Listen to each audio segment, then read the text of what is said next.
Life में खुशियों का मेला, कभी ना आए कोई झमेला। सदा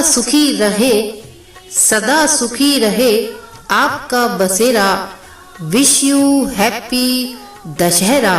तो दोस्तों, दशहरा हिंदुओं का प्रमुख त्योहार है। इस त्योहार को पूरे धूमधाम से मनाया जाता है। इस पर्व को अश्विन मास के शुक्ल पक्ष की दशमी तिथि को मनाया जाता है। दोस्तों, इस पर्व को लेकर बच्चों में खास उत्साह रहता है एवं जगह जगह पर रामलीला महोत्सव का आयोजन होता है। तो दोस्तों, रामलीला और रामायण का हिंदू धर्म में एक खास संबंध है। मनुष्य जाति के जीवन और उनके कर्मों का विशेष प्रकार से रामायण में विवरण दिया गया है।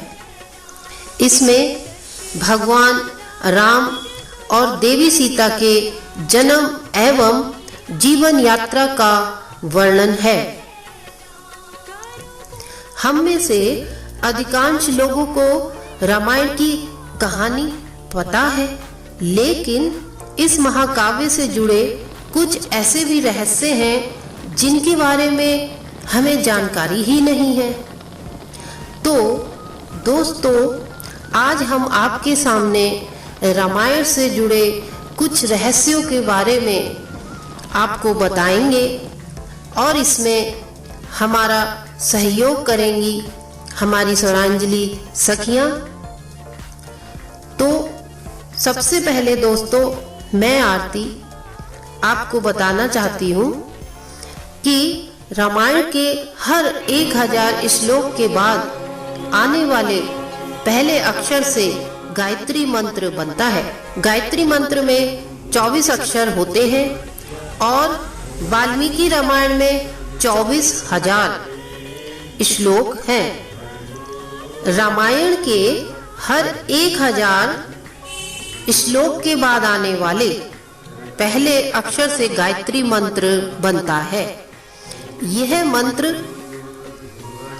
इस पवित्र महाकाव्य का सार है। गायत्री मंत्र को सर्वप्रथम ऋग्वेद में उल्लेखित किया गया है। इस तरह दोस्तों, रामायण में अनेकों रहस्य भरे हुए हैं। अब आगे हमारी स्वरांजलि सखियां रामायण से जुड़े कुछ और रहस्यों के बारे में आपको बताएंगी। तो सुनिए दशहरे के पावन पर्व के उपलक्ष्य में हमारी ये प्रस्तुति।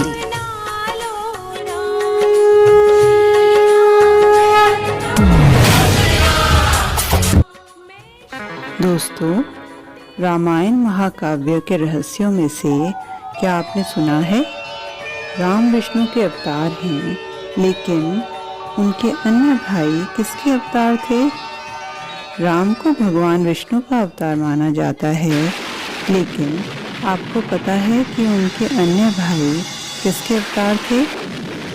लक्ष्मण को शेषनाग का अवतार माना जाता है, जो क्षीर सागर में भगवान विष्णु का आसन है, जबकि भरत और शत्रुघ्न को क्रमशः भगवान विष्णु द्वारा हाथों में धारण किए गए सुदर्शन चक्र और शंख शैल का अवतार माना गया है। और शायद आपको ये ज्ञात ना हो कि सीता स्वयंवर में प्रयुक्त भगवान शिव के धनुष का नाम क्या है। हममें से अधिकांश लोगों को पता है कि राम का सीता से विवाह एक स्वयंवर के माध्यम से हुआ था। उस स्वयंवर के लिए भगवान शिव के धनुष का इस्तेमाल किया गया था, जिस पर सभी राजकुमारों को प्रत्यंचा चढ़ाना था। लेकिन बहुत कम लोगों को पता होगा कि भगवान शिव के उस धनुष का नाम पिनाक था।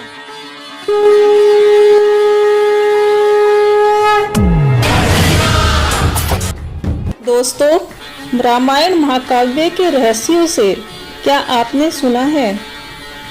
राम और उनके भाइयों के अलावा राजा दशरथ एक पुत्री के भी पिता थे। श्री राम के माता पिता एवं भाइयों के बारे में तो प्रायः सभी जानते हैं, लेकिन बहुत कम लोगों को यह मालूम है कि राम की एक बहन भी थी जिनका नाम शांता था। वे आयु में चारों भाइयों से काफ़ी बड़ी थी। उनकी माता कौशल्या थी। ऐसी मान्यता है कि एक बार अंग देश के राजा रोमपद और उनकी रानी वर्षिणी अयोध्या आए। उनको कोई संतान नहीं थी। बातचीत के दौरान राजा दशरथ को जब यह मालूम हुआ तो उन्होंने कहा, मैं अपनी बेटी शांता आपको संतान के रूप में दूंगा। यह सुनकर रोमपद और वर्षिणी बहुत खुश हुए। उन्होंने बहुत स्नेह से उनका पालन पोषण किया और माता पिता के सभी कर्तव्य निभाए। एक दिन राजा रोमपद अपनी पुत्री से बातें कर रहे थे। उसी समय द्वार पर एक ब्राह्मण आए और उन्होंने राजा से प्रार्थना की कि वर्षा के दिनों में वे खेती की जुताई में राज दरबार की ओर से मदद प्रदान करें। राजा को यह सुनाई नहीं दिया और वे पुत्री के साथ बातचीत करते रहे। द्वार पर आए नागरिक की याचना न सुनने से ब्राह्मण को दुख हुआ और वे राजा रोमपद का राज्य छोड़कर चले गए। वे ब्राह्मण इंद्र के भक्त थे। अपने भक्त की ऐसी अनदेखी पर इंद्रदेव राजा रोमपद पर क्रुद्ध हुए और उन्होंने उनके राज्य में पर्याप्त वर्षा नहीं की। इससे खेतों में खड़ी फसलें मुरझाने लगी। इस संकट की घड़ी में राजा रोमपद ऋष्यशृंग ऋषि के पास गए और उनसे उपाय पूछा। ऋषि ने बताया कि वे इंद्रदेव को प्रसन्न करने के लिए यज्ञ करें। ऋषि ने यज्ञ किया और खेत खलियान पानी से भर गए।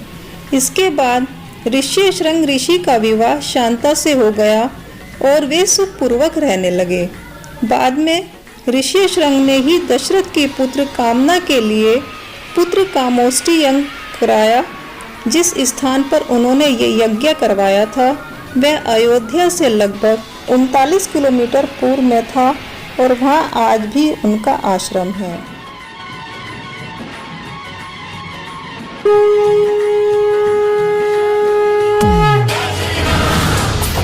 दोस्तों, रामायण महाकाव्य के रहस्यों में से क्या आपने सुना है कि लक्ष्मण को गुदाकेश के नाम से भी जाना जाता है? ऐसा माना जाता है कि वनवास के 14 वर्षों के दौरान अपने भाई और भाभी की रक्षा करने के उद्देश्य से लक्ष्मण कभी सोते नहीं थे। इसके कारण उन्हें गुदाकेश के नाम से भी जाना जाता है। वनवास की पहली रात को जब राम और सीता सो रहे थे तो निंद्रा देवी लक्ष्मण के सामने प्रकट हुई। उस समय लक्ष्मण ने निंद्रा देवी से अनुरोध किया कि उन्हें ऐसा वरदान दे कि वनवास के 14 वर्षों के दौरान उन्हें नींद न आए और वह अपने प्रिय भाई और भाभी की रक्षा कर सके। निंद्रा देवी इस बात पर प्रसन्न होकर बोली कि अगर कोई तुम्हारे बदले 14 वर्षों तक सोए तो तुम्हें यह वरदान प्राप्त हो सकता है। इसके बाद लक्ष्मण की सलाह पर निंद्रा देवी लक्ष्मण की पत्नी और सीता की बहन उर्मिला के पास पहुंची। उर्मिला ने लक्ष्मण के बदले सोना स्वीकार कर लिया और पूरे 14 वर्षों तक सोती रही।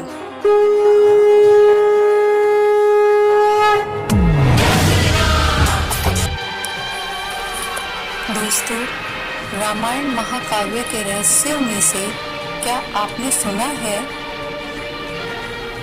उस जंगल का नाम जहां राम, लक्ष्मण और सीता वनवास के दौरान रुके थे? रामायण महाकाव्य की कहानी के बारे में हम सभी जानते हैं कि राम और सीता लक्ष्मण के साथ 14 वर्षों के लिए वनवास गए थे और राक्षसों के राजा रावण को हराकर वापस अपने राज्य लौटे थे। हम में से अधिकांश लोगों को पता है कि राम, लक्ष्मण और सीता ने कई साल वन में बिताए थे, लेकिन कुछ ही लोगों को उस वन के नाम की जानकारी होगी। उस वन का नाम दंडकारण्य था, जिसमें राम, सीता और लक्ष्मण ने अपना वनवास बिताया था। यह वन लगभग 35,600 वर्ग मील में फैला हुआ था, जिसमें वर्तमान छत्तीसगढ़, उड़ीसा, महाराष्ट्र और आंध्र प्रदेश के कुछ हिस्से शामिल थे।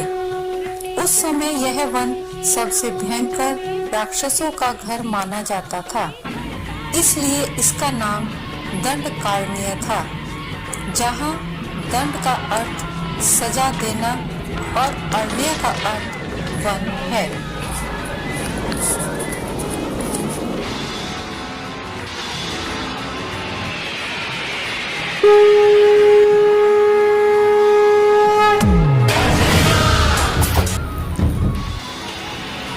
दोस्तों, रामायण महाकाव्य के रहस्यों में से क्या आपने सुना है कि इंद्र के ईर्ष्यालु होने के कारण कुंभकर्ण को सोने का वरदान प्राप्त हुआ था।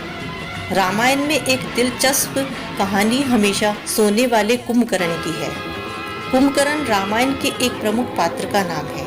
वह ऋषि विश्रवा और राक्षसी कैकसी का पुत्र तथा लंका के राजा रावण का छोटा भाई था। कुंभ अर्थात घड़ा और कर्ण अर्थात कान। बचपन से ही बड़े कान होने के कारण इनका नाम कुंभकर्ण रखा गया था। कुंभकर्ण का शरीर बहुत ही विकराल था। इसके अलावा वह पेटू अर्थात बहुत अधिक खाने वाला भी था। रामायण में वर्णित है कि कुंभकर्ण लगातार 6 महीनों तक सोता रहता था और फिर सिर्फ एक दिन खाने के लिए उठता था और पुनः 6 महीनों तक सोता रहता था। अब प्रश्न ये उठता है, आखिर कुंभकर्ण को सोने की आदत कैसे लगी थी? कुंभकर्ण एक ऐसा पात्र था जिसका चरित्र धर्मावलंबी होने के साथ साथ राक्षसी प्रवृत्ति का भी था, लेकिन वह रावण के जैसा अहंकारी न होकर महत्वाकांक्षी और एक चतुर राक्षस था। कुंभकर्ण ब्रह्मा से वरदान में इंद्रासन मांगना चाहता था, अर्थात देव इंद्र का आसन, जिससे देवलोक पर उसका अधिकार हो जाता और वहां उसको खाने की कोई कमी नहीं रहती। इसके लिए उसने अपने भाइयों रावण व विभीषण के साथ कई हजारों वर्षों तक भगवान ब्रह्मा की कठोर तपस्या की। वह उन्हें प्रसन्न किया। भगवान ब्रह्मा ने उनकी तपस्या से प्रसन्न होकर उन्हें दर्शन दिए और उन्होंने कुंभकर्ण से वरदान मांगने को कहा। इंद्र को भी इस बात से डर लगा कि कहीं कुंभकर्ण वरदान में इंद्रासन न मांग ले। उसी समय देव इंद्र ने सरस्वती माता से सहायता मांगी तो माँ सरस्वती कुंभकर्ण के वरदान मांगते समय उसकी जिह्वा पर बैठ गई। इस कारण कुंभकर्ण ने भगवान ब्रह्मा से इंद्रासन की बजाय निंद्रासन मांग लिया, अर्थात हमेशा सोते रहने का वरदान। ब्रह्मा ने उसे यह वरदान दे दिया। इस प्रकार इंद्र की ईर्ष्या की वजह से कुंभकर्ण को सोने का वरदान मिला। बाद में कुंभकर्ण को इसका बहुत ही पश्चाताप हुआ तो ब्रह्मा जी ने इसकी अवधि घटाकर एक दिन कर दिया, जिस कारण वह 6 महीने तक सोता रहता था और फिर एक दिन के लिए उठता और फिर 6 महीने के लिए सो जाता था।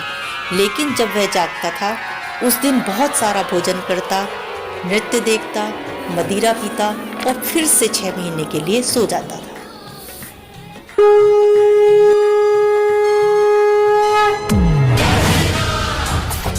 दोस्तों, रामायण महाकाव्य के रहस्यों में से क्या आपने सुना है? रावण सभी राक्षसों का राजा था। उसे बचपन में वह सभी लोगों से डरता था क्योंकि उसके सिर पर 10 सिर थे। भगवान शिव के प्रति उसकी दृढ़ आस्था थी। इस बात की पुख्ता जानकारी है कि रावण एक बहुत बड़ा विद्वान था और उसने वेदों का अध्ययन किया था। लेकिन क्या आपको पता है रावण के ध्वज के प्रतीक के रूप में वीणा होने का कारण क्या था? क्योंकि रावण एक उत्कृष्ट वीणा वादक था, जिसके कारण उसके ध्वज के रूप के प्रतीक के रूप में वीणा अंकित था।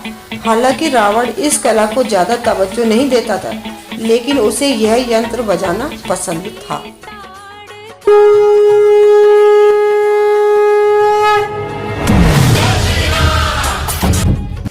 दोस्तों, रामायण महाकाव्य के रहस्यों में से क्या आपने सुना है? नासा के अनुसार रामायण की कहानी और आदम का पुल एक दूसरे से जुड़े हुए हैं।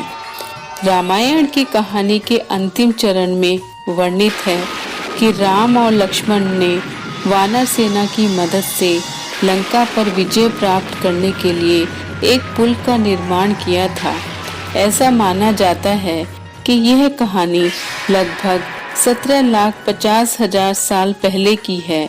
हाल ही में नासा ने पाक जल डमरू मध्य में श्रीलंका और भारत को जोड़ने वाले एक मानव निर्मित प्राचीन पुल की खोज की है और शोधकर्ताओं और पुरातत्वविदों के अनुसार इस पुल के निर्माण की अवधि रामायण महाकाव्य में वर्णित पुल के निर्माण काल से मिलती है। नासा के उपग्रहों द्वारा खोजे गए इस पुल को आदम का पुल कहा जाता है और इसकी लंबाई लगभग 30 किलोमीटर है।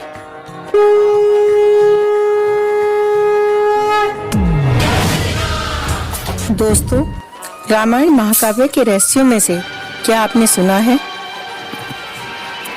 रावण को पता था कि वह राम के हाथों मारा जाएगा। रामायण की पूरी कहानी पढ़ने के बाद हमें पता चलता है कि रावण एक क्रूर और सबसे विकराल राक्षस था जिससे सभी लोग घृणा करते थे। जब रावण के भाइयों ने सीता के अपहरण की वजह से राम के हमले के बारे में सुना तो अपने भाई को आत्मसमर्पण करने की सलाह दी। यह सुनकर रावण ने आत्मसमर्पण करने से इनकार कर दिया और राम के हाथों मरकर मोक्ष पाने की इच्छा प्रकट की। उसने कहा कि अगर राम और लक्ष्मण दो सामान्य इंसान हैं तो सीता मेरे पास ही रहेगी, क्योंकि मैं आसानी से उन दोनों को परास्त कर दूंगा। यदि वे देवता हैं तो उन दोनों के हाथों मरकर मोक्ष प्राप्त करूंगा।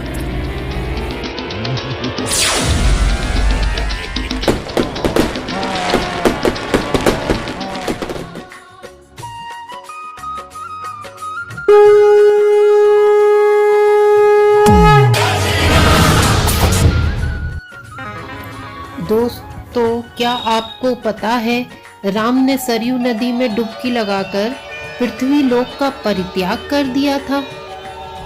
दोस्तों, ऐसा माना जाता है कि जब सीता ने पृथ्वी के अंदर समाहित होकर अपने शरीर का परित्याग कर दिया तो उसके बाद राम ने सरयू नदी में जल समाधि लेकर पृथ्वी लोक का परित्याग कर दिया था। तो दोस्तों, ये थी 10 दुर्लभ परंपराएं जो आज भी आधुनिक भारत में प्रचलित है। आशा है आपको पसंद आई होगी।